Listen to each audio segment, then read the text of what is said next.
Cordial saludo, mi nombre es Lisette Rodríguez Restrepo, perteneciente al CEAT de Medellín, al programa de Ingeniería de Sistemas. En el curso de Física Electrónica pertenezco al grupo 160. Procedo a mostrarles mi documento de identidad. Entonces, este es mi nombre completo y este es mi documento. Listo. Vamos a proceder con los conceptos fundamentales de la unidad 2. Entonces, como primero, vamos a ver el periodo de la señal de la corriente alterna. Entonces, este periodo es el tiempo que tarda cada valor de la onda sinusoidal de la corriente alterna en repetirse o completar un ciclo completo entre picos y picos, entre valles y valles o entre nodos y nodos. A esto se le denomina periodo.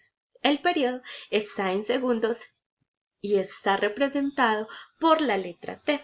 El periodo es el inverso de la frecuencia.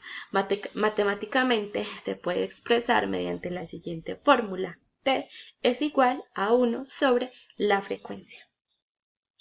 Entonces podemos ver aquí en la imagen la representación gráfica dentro de la corriente alterna el tiempo. Entonces podemos ver que esta se representa en cada una de las ondas. Este periodo se presenta en cada una de las ondas hasta completar la corriente. Listo. Como segundo vamos a ver la frecuencia de la señal en la corriente alterna. Entonces la frecuencia de la corriente alterna es un fenómeno físico que se repite cíclicamente en cierto número de veces durante un segundo y puede estar entre 1 y millones de ciclos por segundo o hertz. La frecuencia se representa con la letra F y su unidad de medida es el ciclo por segundo o hertz. Entonces en la gráfica podemos ver cómo en un segundo de tiempo se cumplió un solo ciclo o un solo hertz, y en la segunda, en la gráfica que vemos a la derecha, en un segundo de tiempo se pudieron completar 5 ciclos. Entonces esto puede variar, este tipo de frecuencia. Los múltiplos más generales empleados son los siguientes: kilohertz, que eso es igual a 103 Hz, es igual a 1000 Hz. El segundo es el megahertz, que es igual a 106 Hz, o igual a 1.000.000 de Hz. Y por último encontramos el gigahertz, que es igual a 109 Hz, igual a 1.000.000.000 de Hz.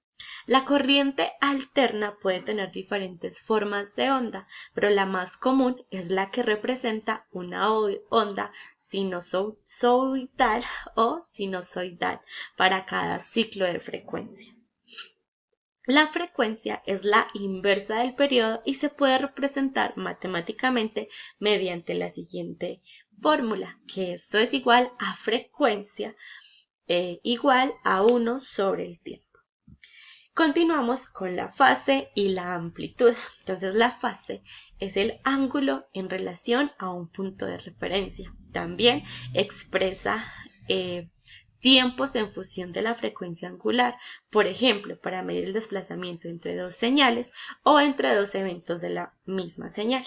La amplitud de la onda es el valor máximo, tanto positivo como negativo, que puede capturar la sinusoide de una señal de corriente alterna. El valor máximo positivo que toma la amplitud de una onda sinusoidal se llama pico o cresta, mientras que el valor máximo negativo de la propia onda se llama vientre o valle, como lo veíamos ahorita al inicio del periodo que mencionan que este periodo está entre pico y pico o entre valle y valle. Ya entendemos a qué hace referencia ese pico y pico o ese valle, ¿verdad? Lo podemos ver aquí en la gráfica representada de la amplitud de la onda, que la parte positiva es el pico o la cresta y que el nodo es el vientre o el valle. Listo, entonces continuamos con el calor producido por la corriente alterna. Entonces, este calor es un fenómeno que este es denominado efecto Joule.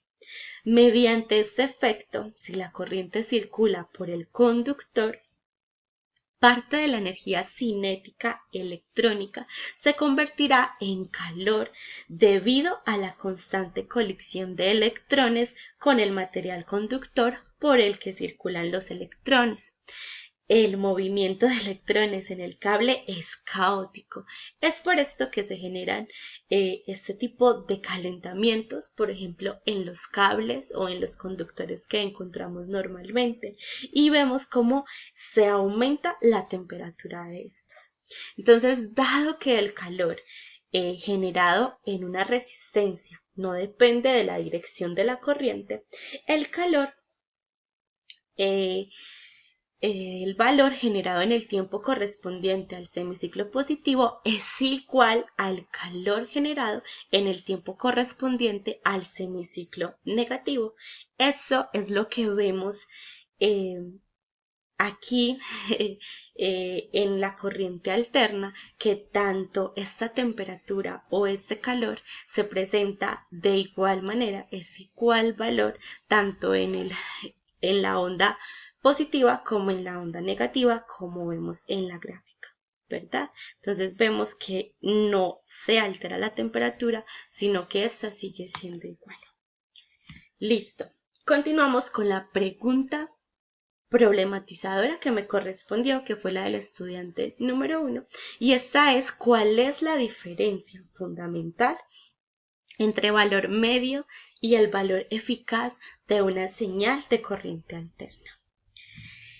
Entonces, para poder saber la diferencia de estos dos valores, primero vamos a entender qué es cada uno de estos valores. Entonces, el valor medio es un intervalo considerado. En un intervalo considerado, es la media aritmética de los valores instantáneos de la señal en dicho intervalo. El valor medio de la señal se calcula sumando todos los intervalos de una señal y dividiendo entre el número de los valores sumados. Este valor medio se expresa mediante su letra correspondiente. En este caso, como vemos en la gráfica, su letra correspondiente es la V. Y también por un subíndice MED, o como vemos en este caso también se representa por un subíndice PR, que es el promedio. Entonces, ya el valor eficaz, este valor nos permite conocer el calentamiento que se produce dentro de una señal de corriente alterna sobre una resistencia. Esto se producen los mismos efectos caloríficos al conectar o pasar la misma resistencia por una corriente alterna como por una corriente continua. Entonces, este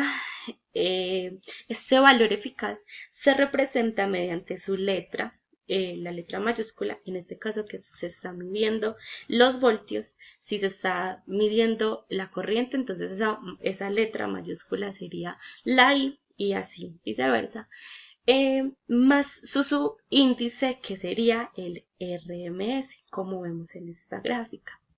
Entonces, su principal diferencia es que el valor medio o valor promedio de una señal permite conocer el componente continuo de una señal, eliminando el rizado, más que el valor eficaz calcula el calentamiento que producirá la señal sobre una resistencia. Estos dos valores se suelen confundir por sus valores o por su representación gráfica, como lo vemos en este caso, pero como podemos ver son dos cálculos totalmente diferentes.